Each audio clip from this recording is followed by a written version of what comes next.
meie poisid armastavad batuuti ja no ausalt öeldes mina ka. Aga aus olla, siis ma olin nii väsinud lõpuks sellest, et batuut rikkus mu armsa aiakuse ära. Anus oli pidevalt kole, vaja trimmerdada ja hooldada ja no väiksemate puhul pidi ikka kogu aeg silma peal hoidma, keegi enda vigastaks. Aga nüüd on sellega kõik.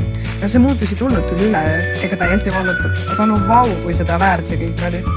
Jaa, jutt käib sellest maapealsest batuudist. Käsi püsti, kellel veel see olemas on. Aga kõige keerulisem osa, no auk muidugi. Aga no see on puhas mindseti küsimus. Kui sõbrad on külas, grill uuga, peale söögi saab veidi trenni teha, loe kaevata, siis tegelikult on see täitsa nauditav kombo. No meil oli niikuinii vaja aeda tasandada ja liivakast uue liivaga väita. Seega, väikest koppa läks niikuinii vaja. No ja lõpuks oli meil nüüd 3 tükki hoovis vuramas. Ja teate, minust on saanud Exitoisi brändi fänn. See on juba mitmes toode, mille nende valikust valima. Õnneks on mänguväljakud.eu lehel väga hea valik ja kiire tarne ka. Aga see batuut, no ta on lihtsalt nii armas. Mul on väga väike ufo meie hoovis. Ja tihti korra lapsed magama pannud ja aknast läheb mööda, siis lihtsalt jäändada imetlema. Aga no kõige olulisem, no see batuut on palju turvalisem kui tavaline jalgadel vereng. Lisaks mitte mingit niitmist, lõikamist ega trimmerdamist enam ümber batuudi. Ja Exit batuute saab kasutada ka aastaringselt. Ja talvel ka.